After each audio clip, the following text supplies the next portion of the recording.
अरे बहू रानी तो सारा सारा दिन कमरे में बंद रहती है, कोई काम भी नहीं। मैं तो बोर हो जाती हूँ, क्या करूँ। तभी मीना की सहेली रीना उससे मिलने आती है।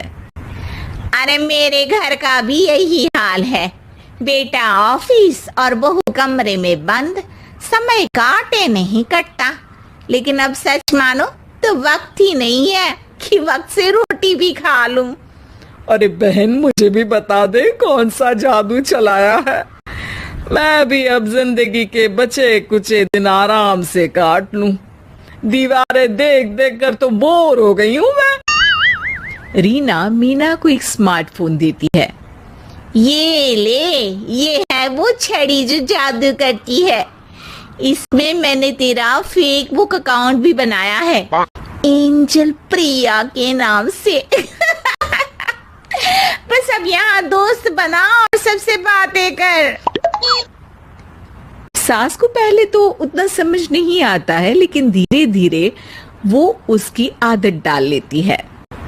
माँ जी जल्दी से खाना खा लीजिए, मुझे थोड़ा काम है। अरे तू जा, मैं खा लूंगी, अभी वक्त नहीं है। और सासू माँ मोबाइल में मुंह गड़ाए जवाब दे देती है। बहू समझ ही नहीं पाती और वहां से कमरे में चली जाती है। अचानक सास को किसी प्यारी पिंकी की फ्रेंड रिक्वेस्ट आती है। अरे वाह, ये तो कोई प्यारी सी लड़की लगती है, बात करती हूँ। सास फ्रेंड रिक्वेस्ट अपनाकर बात करने लगती है। अब क्या था, सास सारा दिन उस सहेली से बात करती, अपनी कहती उसकी सुनती। एक दिन सास फोन पर ही सरगड़ाए, अरे बहू जरा मंदिर के लिए थाली सजा दे, आज कीर्तन है। बहू फोन पर किसी को मैसेज टाइप करते कहती है, माँ जी क्या है, अब मुझे क्या पता कि आपको कौन कौन से भगवान की पूजा करनी होती है। तभी सास के पास कोई मैसेज आता है। अच्छा अच्छा ठीक है, रहने दे, मैं ही कर लूंगी।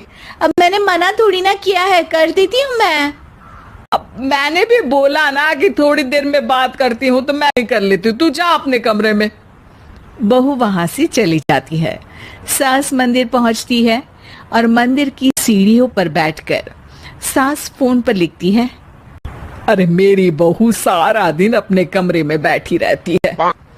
वहां से रिप्लाई आता है, मैं आपकी बहू को तो जानती नहीं हूँ, लेकिन हाँ एक बात है, हो सकता है आपने उसे ताने दिए होंगे या फिर उसका दिल दुखाया होगा। ऐसा करने पर बहुओं का मन ससुराल से हट जाता है। याद रखिए, बहू और बेटी में फर्क होता है। सास घर जाती है और बहू से बड़े ही प्यार से बात करती है, उसके लिए खाना बनाती है, उसे गिफ्ट में साड़ी भी देती है। जिसके बाद अगले दिन, माँ जी चलिए, आज मैं भी आपके साथ मंदिर चलती हूँ, आते वक्त भोले भैया के गोलगप्पे खाकर आएंगे। अरे हाँ बहू, ये तो अच्छा है, चलो।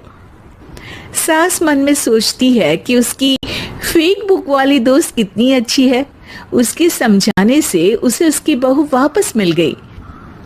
वो बहू को अपनी दोस्त के बारे में बताने का सोचती है, लेकिन फिर चुप हो जाती है। बहू फोन पर टाइप करती है, मेरी सास मुझे नौकरानी समझती है, एक गिलास पानी तक खुद नहीं लेती। मन तो करता है कि बोल दूं, मैं बहू हूँ, कोई नौकरानी नहीं। वहां से रिप्लाई आता है, देखो तुम्हारी सास को तो मैं भी नहीं जानती, लेकिन वो बुजुर्ग होंगी, पूरा जीवन उन्होंने घर गृहस्थी चूल्हा चौका में निकाल दिया।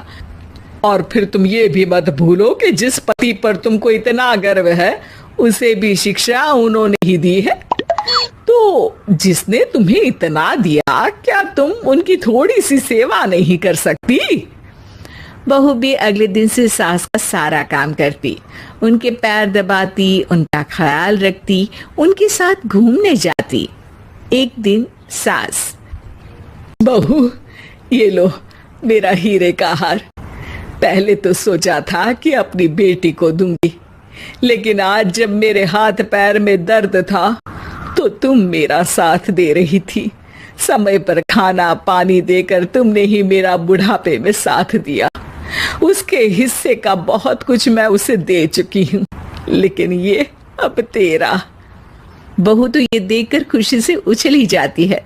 वो सास को गले लगाकर कहती है, माँ जी आप सच में बहुत अच्छी है।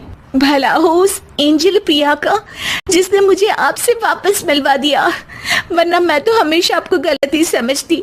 मैं तो सोचती थी काश वो एंजल प्रिया मेरी सास होती। क्या नाम लिया बहू? एंजल प्रिया तेरी फेसबुक फ्रेंड है? हाँ माँ जी, वो बहुत अच्छी है।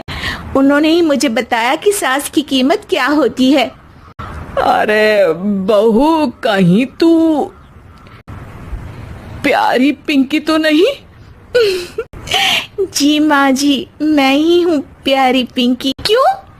सास बहू को गले लगाकर कहती है, मैं भी यही सोचती थी कि काश प्यारी पिंकी मेरी बहू होती। शुक्रिया बहू। सासू माँ, शुक्रिया तो हम दोनों को फेसबुक और सोशल मीडिया का करना चाहिए, जिसने हम दोनों को एक दूसरे से दिल से मिला दिया। अब तक दोनों को समझ आ गया था कि जो खुशी वो बाहर ढूंढ रहे थे, सच में तो वो उनके घर में ही थी।